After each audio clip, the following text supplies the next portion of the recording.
எல்லாரும் நல்லா இருக்கீங்களாம்மா? எங்கள் பேர் கலாமணி, வயசு 41 ஆகுது. இவங்க விருதுநகர் மாவட்டத்தை சேர்ந்தவங்கம்மா. இப்போ தங்கமான கேரக்டர் உள்ள, அதே நேரம் ஒரு நல்ல வசதியும் கொண்டு இருக்கிற ஒரு பெண் வரந்தாம்மா கொண்டு வந்திருக்கேன். இவங்க இந்து மதத்தை சேர்ந்தவங்க சொல்கிறாங்கம்மா. ஜாதியும் பார்த்தீங்கன்னா வன்னியர்னு சொல்கிறாங்க, ராசியும் பார்த்தீங்கன்னா விருச்சகம்னு சொல்கிறாங்க, நட்சத்திரம் பார்த்தீங்கன்னா கேட்டைன்னு சொல்கிறாங்க.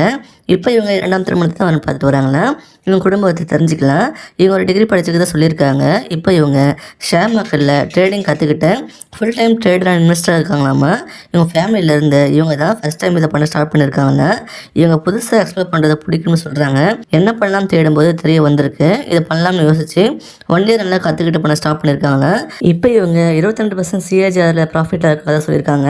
ப்ராஃபிட்டில் மந்த்லி ஒரு அமௌண்ட் எக்ஸ்பென்ஸ்க்கு எடுத்துகிட்டு சொல்லியிருக்காங்கம்மா. யூடியூப் சேனல் வச்சு ரன் பண்ணிட்டு இருக்காங்களா. இவங்க அப்பா பார்த்தீங்கன்னா பெரிய அளவில் பால் வியாபாரம் பண்ணிட்டு இருக்கதா சொல்லியிருக்காங்க. இவங்க அம்மா பார்த்தீங்கன்னா ஹவுஸ் ஒய்ஃபாக இருக்காங்களா. இவங்க நல்லா இருக்கதா சொல்லியிருக்காங்கம்மா. இவங்க நல்ல வெல்செட்டில் ஃபேமிலி தாம்மா. இவங்களுக்கு கூட பிறந்தவங்க பார்த்தீங்கன்னா ஒரு அக்கா இருக்கதா சொல்லியிருக்காங்க. அவங்களுக்கும் மேரேஜ் ஆகி தனியாக செட்டில் ஆகிட்டாங்களாம்மா. இப்போ வேறு ஊரில் இருக்காங்களா. இவங்களுக்கு ஒரு பொண்ணுக்கு தான் சொல்லியிருக்காங்க. இவங்களுக்கு முதல் திருமணம் பேரண்ட்ஸ் பார்த்து அரேஞ்ச் பண்ணி தான் நடந்ததுன்னு சொல்லியிருக்காங்கம்மா. சில வருஷம் நல்லா தான் போயிட்டு இருந்ததா. அப்புறம் தான் எங்கள் ஹஸ்பண்டுக்கு அஃபேர் இருந்திருக்கு தெரிய வந்திருக்குமா. இப்படி நம்ம ஏமாற்றி இருக்கிறவங்க கூட எதுக்கு நம்ம இருக்கணும்னு யோசிச்சு தனியாக பிரிஞ்சு டிவோர்ஸ் வாங்கிட்டு வந்துட்டாங்கன்னா, அப்புறம் இது வர ஆத்துணை இல்லாமல் தனிமையில் தான் வந்துட்டு வராங்கண்ணா. இப்போ எங்கள் பேரண்ட்ஸ் கூட தான் சொல்லியிருக்காங்க. இப்போ அதிலேருந்து மீண்டும் வந்து 2ஆம் திருமணம் பண்ணிக்கலாம் டிசைட் பண்ணி வரேன்னு பார்க்க தான் சொல்லியிருக்காங்க. இவங்க என்ன சொல்கிறாங்கன்னா, வீட்டோட மாப்பிள்ளை தான் எதிர்பார்க்குறாங்க. இவங்க பேரண்ட்ஸ் விட்டுட்டு வர இவங்களுக்கு இஷ்டம் எல்லாம் சொல்லியிருக்காங்க. உங்களுக்கு பிஸ்னஸில் இன்ட்ரெஸ்ட் இருந்தால் இவங்க பண்ணுற பால் வியாபாரத்தை எடுத்து பண்ணலாம்னு சொல்லியிருக்காங்கம்மா.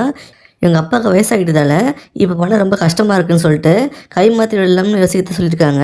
உங்களுக்கு ட்ரேடிங்கில் இன்ட்ரெஸ்ட் இருந்தால் நல்லதுன்னு சொல்கிறாங்கம்மா. தனியாக எதாவது வேலைக்கு போகணும்னு ஆசைன்னு சொல்லியிருக்காங்க. உங்களுக்கு வேறு எதனா ஒர்க் பண்ணுறதா இருந்தாலும் ஓகேன்னு சொல்லியிருக்காங்கம்மா. கெட்ட பழக்கம் இருக்கக்கூடாது ஸ்ட்ரிக்டாக சொல்லியிருக்காங்க. மணி மெயின்டாக இருக்கக்கூடாது எதிர்பார்க்குறாங்கம்மா.